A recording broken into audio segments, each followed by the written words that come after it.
কোচবিহাৰৰ পৰা মোৰ ডাঙৰ ছোৱালী মনালিছা অধিকাৰী স্কুল ছুটি থকাৰ কাৰণে মোৰ ঘৰত ফুৰিবলৈ আহিছিলে। ফুৰিবলৈ অহাৰ পিছত তেখেতৰ পৰিবাৰ থাকে ইটানগৰতো থাকি যোৱা 8 জুলাই তাৰিখে MK ট্ৰেভেলাৰ্ছত উঠি তাই কোচবিহাৰলৈ বুলি ঘূৰি গৈছিলে। কিমান তাৰিখ হৈ গৈছিলে?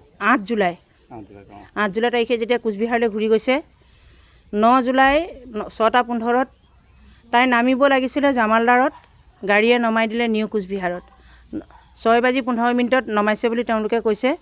6:15 পৰা তাই মোবাইলটোও ছুইচ অফ, মানুহজনীও পোৱা নাই কোনো কাৰণতে এতিয়ালৈকে কোনো মই অনুসন্ধানো পোৱা নাই, ছোৱালী মাতো পোৱা নাই, ছোৱালী মোবাইলো পোৱা নাই, একোৱে পোৱা নাই। অকলে গৈছিলে এটা কোচত কেঁচুৱা 5 বছৰীয়া কেঁচুৱা এটা লৈ তাই অকলে গৈছিলে ইয়াৰ। কিন্তু তাৰ পিছৰ পৰা তেওঁলোকে আৰু আমাক একো সুবিধা নিদিলে। মই কেছ দিব বিচাৰিছিলোঁ কোচবিহাৰত, গাড়ীৱালাই মোক কোচবিহাৰত কেছ দিবলৈ নিদি নিকলিগঞ্জ বুলি থানালৈ পঠিয়াই দিলে। নিকলিগঞ্জ থানা কি কাৰণে পঠিয়ালে তালৈ? যে তেওঁলোকৰ তাতে পৰিব, তেওঁলোকৰ এড্ৰেছ মতে নিকলিগঞ্জ থানাই পৰে, তাতে কেছ দিয়কগৈ বুলি মোক পঠিয়াই দিলে। মোবাইল যোগাযোগ নাই, কোনো কথাৰ যোগাযোগ নাই, কোনো খা খবৰ নাই, নিখুঁত একেবাৰে। আজি 11টা দিনে কোনো নিখুঁত হৈ আছে তেওঁ।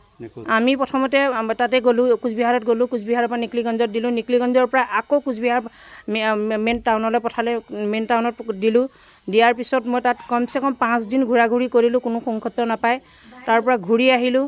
আহি পোৱাৰ পিছত মোৰ বহুত চিৰিয়াছ বেমাৰ হোৱাৰ হেতুকে মই আমাৰ অসমৰ নিউজসকলক বা আমাৰ কোনো সংবাদদাতাসকলক আমি জনাব পৰা নাছিলোঁ। কালিৰ পৰা অলপ দেহাটো ভাল হোৱাৰ কাৰণে আজি আপোনালোকক যোগাযোগ কৰিবলৈ মই আগবাঢ়ি। অসম চৰকাৰক এটাই বিনতি, যাতে অসমৰ ছোৱালী বাহিৰলৈ বিয়া দিয়াৰ পিছত যে আজি মোৰ যিটো গতি হৈছে, দুবাৰা যাতে এইটো এনেকুৱা নহওক, আৰু অসম চৰকাৰে যাতে অনুৰোধ কৰি মোৰ ছোৱালীজনীৰ কাৰণে কিবা এটা ব্যৱস্থা এটা যাতে ক'ৰবাত এটা সুবিধা হয়, বা কেনেবাকৈ কোনোবা তাই যদি আছে তাক বিচাৰি যাতে মোক উলিয়াই দিব লাগে।